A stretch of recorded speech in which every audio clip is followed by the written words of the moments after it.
Dalam sejarah penerbangan sipil, sedikit pesawat yang memiliki dampak transformasional terhadap konektivitas global sebesar Twin Otter. Muncul pada pertengahan 1960-an, pesawat ini dirancang bukan untuk kecepatan atau kemewahan, melainkan untuk utilitas murni di lingkungan paling tidak bersahabat di bumi.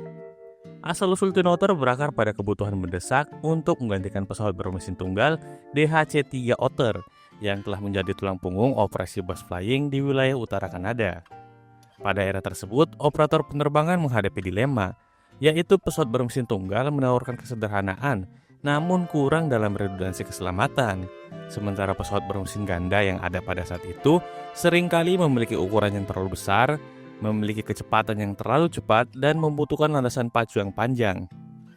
Di saat inilah De Havilland Kanada, atau yang bisa disingkat DHC, merespon dengan konsep revolusioner, yaitu sebuah pesawat utilitas tol atau short take-off and landing yang bermesin ganda dan berbaling-baling turboprop yang mempertahankan karakteristik penanganan kecepatan rendah dari DHC-3, namun dengan keandalan ganda dan kapasitas angkut yang ditingkatkan.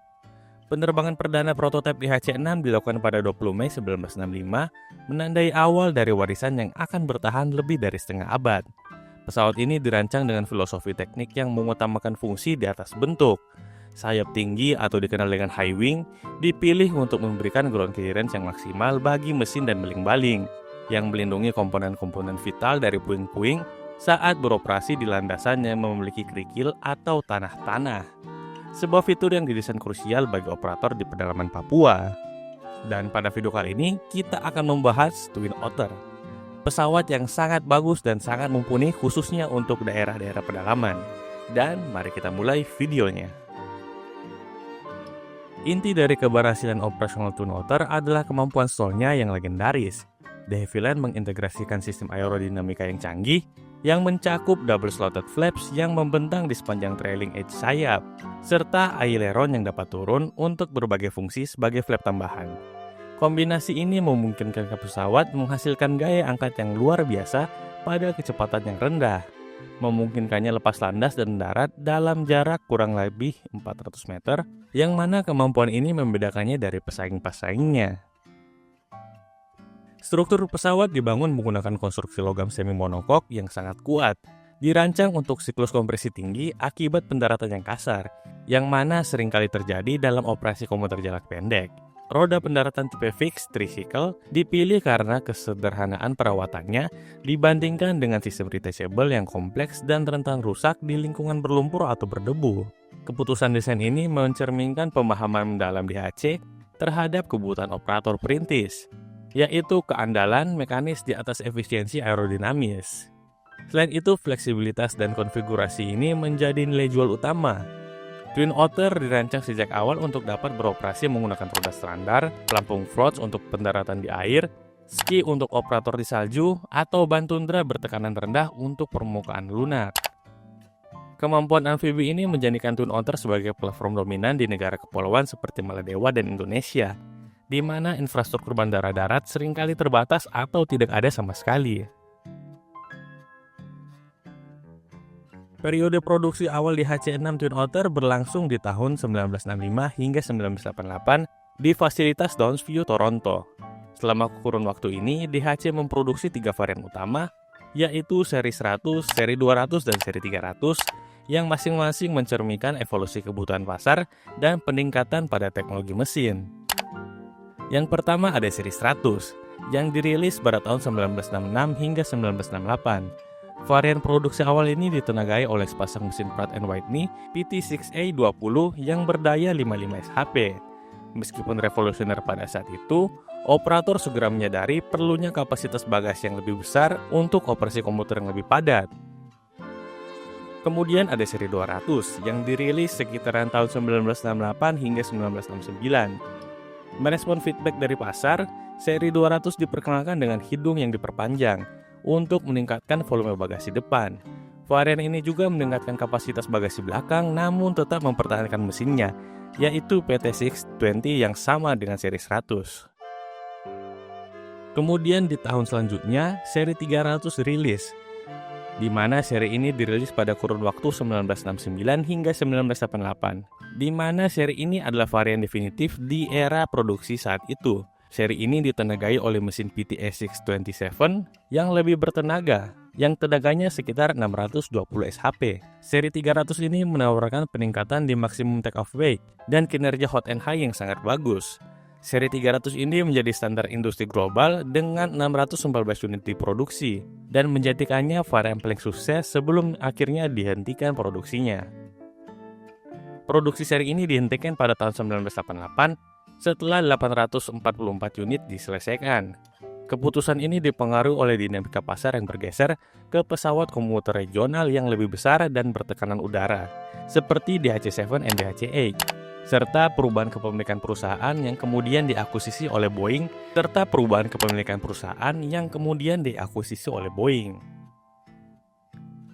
Setelah produksi berhenti, armada Twin Otter Global terus menua, namun peminatnya tidak pernah surut. Nilai jual kembali pesawat bekasnya justru meningkat, menciptakan anomali di pasar, di mana pesawat berusia 30 tahun bisa bernilai lebih tinggi daripada harga aslinya.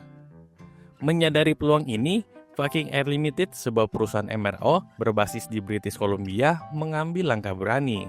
Pada tahun 2005, Viking Air membeli type certificate untuk semua pesawat out of production dari De Havilland, mulai dari DHC-1 hingga DHC-7 dari Bombardier. Awalnya pembelian ini bertujuan untuk menjamin pasokan suku cadang. Viking segera menyadari bahwa pasar membutuhkan pesawat baru, bukan sekedar suku cadang. Dan pada tahun 2007, Viking mengumumkan peluncuran kembali produksi Twin Otter dengan nama DHC-6 Series 400. Seri 400 bukan sekedar replika. Viking melakukan lebih dari 800 modifikasi pada desain asli untuk memenuhi standar sertifikasi modern dan meningkatkan efisiensi operasionalnya. Pesawat produksi baru dengan seri number 845 terbang pada 16 Februari 2010. Evolusi kemudian berlanjut ketika Viking Air di bawah payung Longview Aviation Capital mengkonsolidasi mereknya. Pada tahun 2022, entitas ini mengadopsi kembali nama bersejarah De Havilland Aircraft of Canada atau kita panggil DHC, di mana mereka menyatukan kembali lini produk DS-8 dan Twin Otter di bawah satu identitas merek yang kuat. Langkah strategis terbaru terjadi pada Paris Air Show 2023, di mana DHC meluncurkan varian Twin Otter Classic 300G. Varian ini dirancang sebagai respon langsung terhadap kebutuhan operator yang menginginkan pesawat yang lebih ringan dan ekonomis dibandingkan seri 400. Dengan pengurangan berat sebesar 400 hingga 500 lbs dan integrasi avionik Garmin G1000 NXi, Classic 300G menjanjikan peningkatan payload dan jangkauan yang lebih signifikan. Peluncuran ini menegaskan komitmen jangka panjang DHC untuk mempertahankan relevansi Twin Otter di zaman sekarang. Twin Otter dibangun dengan struktur semi-monokok yang sangat tangguh. Material utama yang digunakan adalah paduan aluminium yang tahan korosi. Pemilihan logam sebagai material utama didasarkan pada kemudahan perbaikan di lapangan. Di lokasi terpencil seperti pedalaman Papua dan Afrika, jauh lebih memungkinkan dibandingkan memperbaiki struktur komposit yang membutuhkan fasilitas kontrol suhu dan kelembapan yang khusus.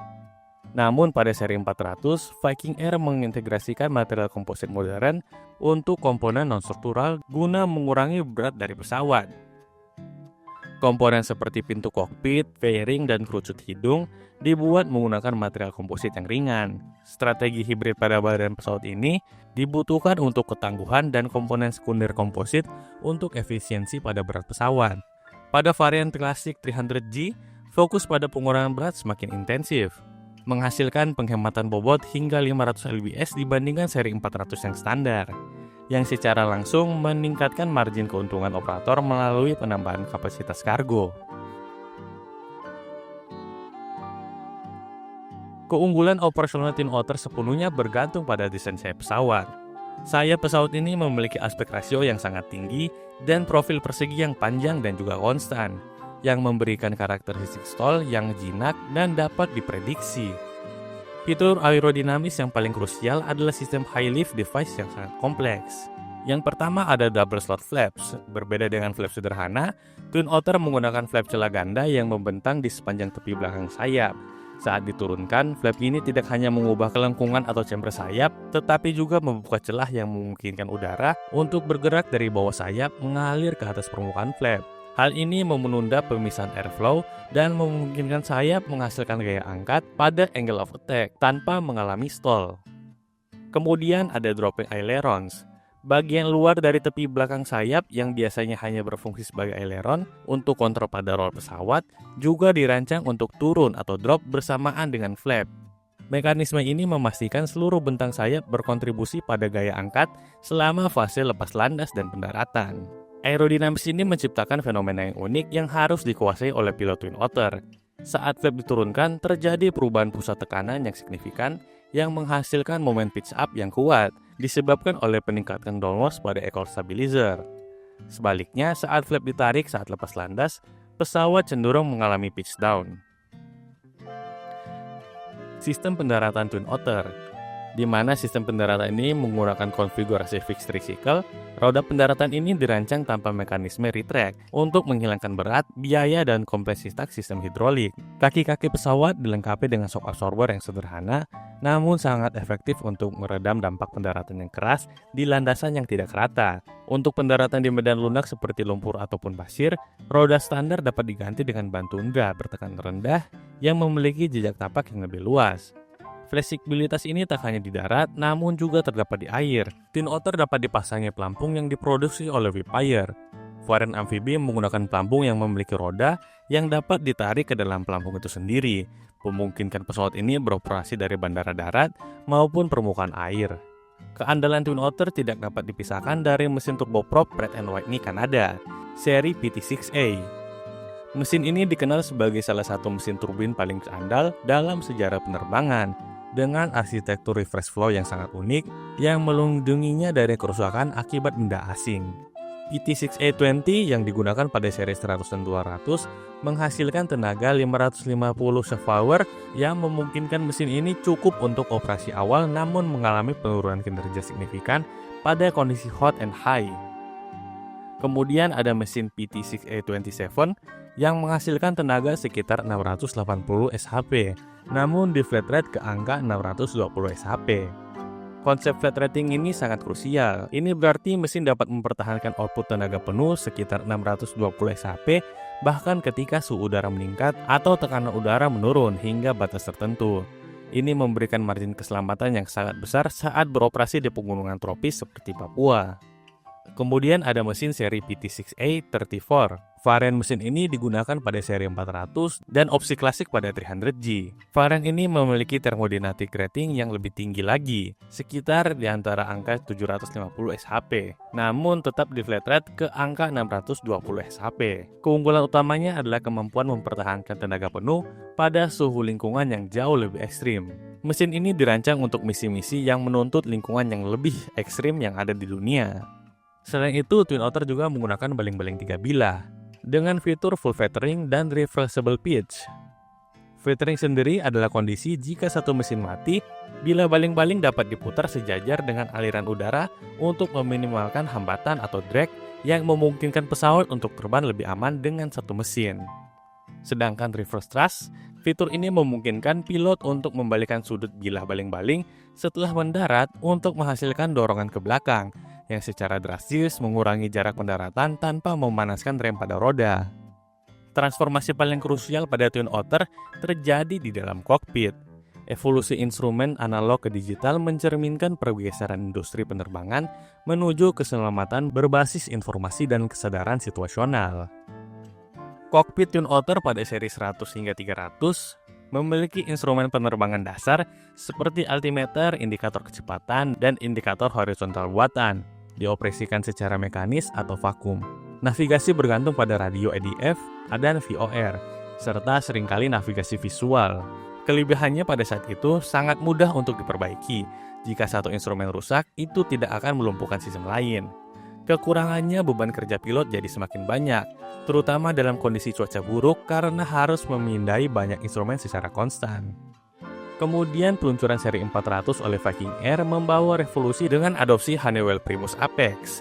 Ini adalah sistem avionik terintegrasi yang diadaptasi dari jet bisnis mewah seperti Pilatus PC-12. Salah satu fiturnya adalah 4 layar LCD besar yang menampilkan PFD atau Primary Flight Display dan MFD yaitu Multifunction Display. Sistem ini mengintegrasikan navigasi GPS, radar cuaca, pemantauan mesin, serta sistem peringatan dini seperti TAWS dan TCAS dalam satu UI visual. Dampaknya pada operasional memberikan kesadaran situasional yang belum pernah ada sebelumnya bagi pilot, namun sistem ini juga dikritik karena terlalu kompleks dan berat untuk misi utilitas yang sangat standar, serta biaya perawatannya sangat tinggi.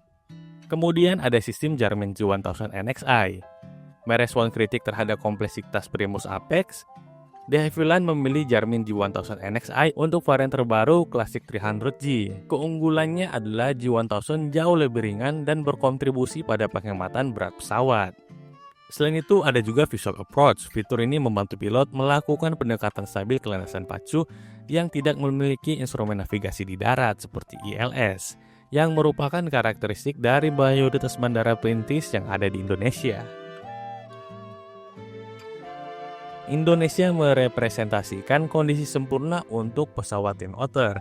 Kombinasi geografis kepulauan yang sangat luas dan topografi pegunungan di Indonesia sangat cocok untuk pesawat Twin Otter ini. Pemerintah Indonesia melalui Kementerian Perhubungan menjalankan program subsidi angkutan udara perintis untuk menstabilkan harga barang di daerah 3T. Twin Otter adalah tulang punggung inisiatif ini.